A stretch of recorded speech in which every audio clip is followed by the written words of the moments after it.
Let's start by showing you the technique of putting a zipper onto an in the hoop project. We have our stabilizer in our hoop, which is tearaway, and then we want to put our placement line for our zip. Now our placement line in this case is a little bit longer than what our zip's going to be for this particular project. So we centralize our zip so the zip tape edges are in line with the outside edges of the placement line. And we put a piece of washi tape over the zip, which we can stitch through. And then we want to actually, first of all, let's just get that zip puller secured so as it's nowhere near the needle. And then our last piece of tape. Make sure that your zip looks straight and that you can't see any of the placement stitching. Now we're going to sew down the left side, then up the right side. You can see the foot on this brother machine is actually running on top of the teeth. On the way going back up, it's not. Every machine looks different when we do this technique. I try and take the washi tape off as I'm going so the work is quite clean. So we're just going to actually just place our side of our little purse. That top seam needs to be just inside the zip stitching line. You want the stitching to be on the left side of that top seam there. This is the jumble purse without the flip and fold happening, so it's just basically the little purse with the stitching on it because the fabric was so fantastic. So there we have it. So it's one side and then the other side, and that is how the zip would be applied. That's the basic way. A secondary way is to actually put some zip covers on the end of the teeth of the zip so as that we don't have the bulk of the zip going into the seam allowance, which can create a little bit of a nuisance. It can create an overlap, it can create a skip stitch. It just depends on what your machine's capable of, but professionally having a cover on the end of the zip definitely helps. First of all though, we need to actually put our runner onto our zip. We're using continuous zip tape because that's what we like to use here. It's just more versatile for us and we get less wastage. So trimming a little step off and then threading it on is one way of doing this. I was going to show you another way shortly. Then we want to actually now create the ends. So some strips of fabric no wider than your zip tape, and it's about 2.5 inches long. And we're going to sew down the middle. So let's go to our machine. So one on the underside, one on the top side. We're going to sandwich the zip tape together.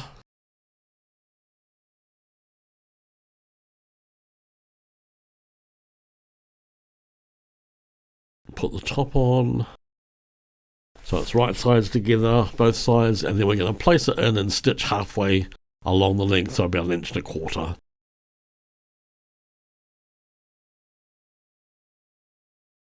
You can do this any way you like. This is how I like to do it, and I'll show you why. Well, I'll tell you why in a minute. So, okay, so that folds over, etc. Let's do the other end as well. Now the other end's got the step cut out. Just ignore the step and use the length of the zip. Okay, same 1.25 inches from the end. You'll notice our number 3 zips that we use. That's a number 3 coil. Easy to sew through. Easy to sew through with an embroidery machine. Easy to sew through with a sewing machine. Go up one more step and it gets a bit harder and a little bit more stubborn. Trim back the end of our zip to our stitching line. Not 1/4 inch, a little bit less than 1/4 inch, but not too close. About 1/4 inch. We do not want the zip to catch in that seam, so that's the idea of this. Now I've got 4 layers of fabric here. I'm not going to trim any of the layers out because I want them to represent the same weight as the zip tape. And we're just going to just stitch around the actual core edges of these 4 fabrics to finish our zip cover or our zip end.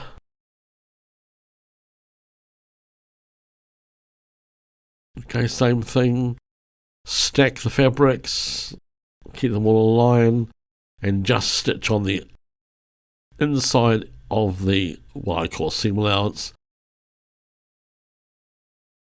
a shy 1/4 inch or a scant 1/4 inch from the edge. There we have it. We have our zip with our ends on and our zip pull, but it does mean that we're going to have to relocate our zipper pull when we come to doing our stitching. That's the only downside of this. So we have one way where we don't have the covers on the end and the zip pulls out of the way. Another way is what we're going to do now. As you can see, once those seam allowances turned in, you just have fabric in the seam at the very end, not the zip tape. So therefore, when we come to finish our project, it will be less bulky at those top ends.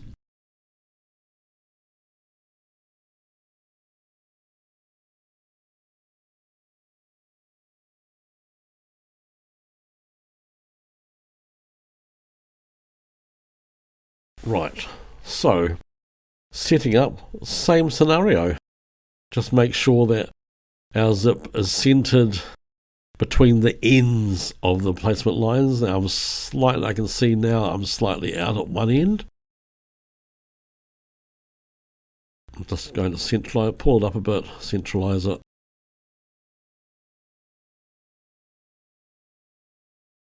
Doesn't matter if it's a little bit in, but it can't be in a great deal. We want it to be in the center.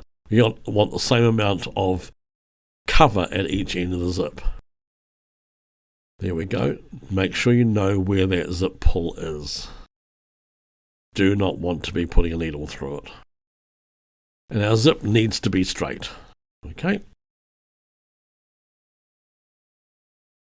So, the reasons for doing that. This is without the cover, and so therefore a little bit of bulk at the ends still works. And this is the project with just a tiny little bit shown there, just like a 1/4 inch covering those teeth, but the teeth are not in the seam. Really, really important. This is another project, which is the Take a Break lunch tote. Again, the zip covers are on the end of the zips, so as the zip teeth don't go into that bottom seam and create a nuisance. It does make the opening 1/2 inch narrower than not having them, but I think that 1/2 inch is worth having a neater finish. No overlap there edge to edge. Now another technique is when we actually need to put a cap on the end or a full cover on the end of a zip.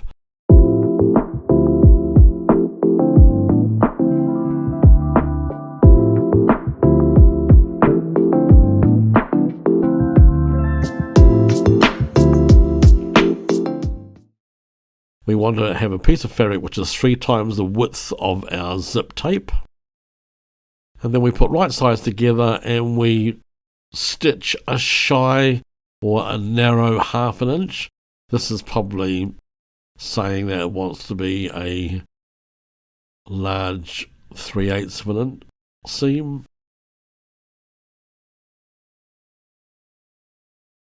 And what we want, just want to make sure that that seam is not narrower than the zip tape. We're going to finger press this seam open. I just use my thumbnail or my fingernail to actually press that seam open. I don't actually go to the iron to do this. Let's just see if we can thread the zip through. If we can thread the zip through successfully and it doesn't curl and it lays flat, then this is going to work. If it curls, then it's too tight. So that's flat, that's fine. Now we have to be patient and turn this inside out to halfway, so we have a double thickness with the right side of the fabrics both on the inside of the tube and on the outside of the tube. Try and keep that seam open. I'm just using a pointy end. Not having a very dexterous day doing this. I just ease it out by putting my finger up and pulling that out.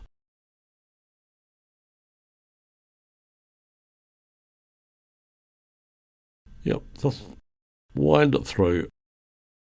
Put something up so as it's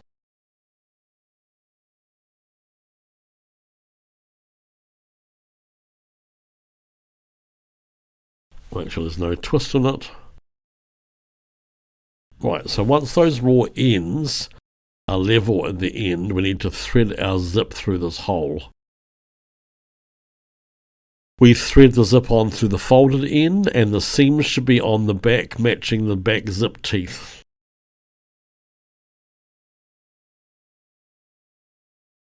Okay, so that's threaded on. That seam there should match that back seam on the underside of the zip. Make your ends level and stitch for about 1/2 inch in.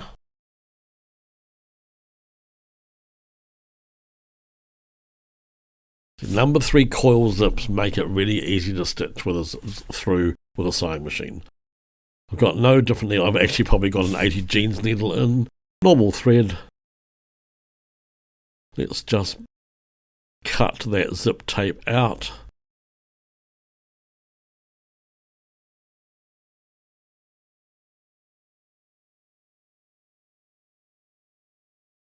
And let's just pull that cover down so those folded edges are at the end. Let's get any straggling threads happening. We can give that a light press. You can either leave it as it is, or you can edge stitch around the edge of it.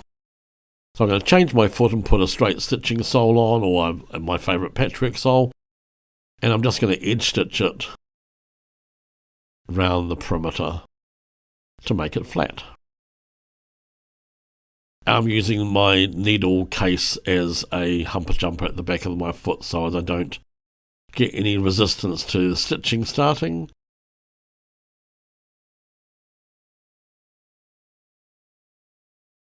Wherever there's a step of fabric, there's always resistance by the machine. Must be aware of that, especially for bag making. Because this is quite a heavily patterned fabric, cover on the end of the zip may not look square. It was probably an optical illusion. It may look like it's slightly not square. It is square, but sometimes illusion of pattern takes your eye away from the reality.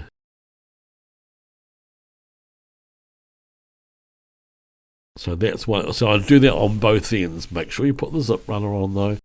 And this is what it's for. It's for when we do a bag closure that's caught in our facing, which sits further down into the bag. It's something so as that we can open the bag up to the complete amount so we can use it, but we just put a cover on the end.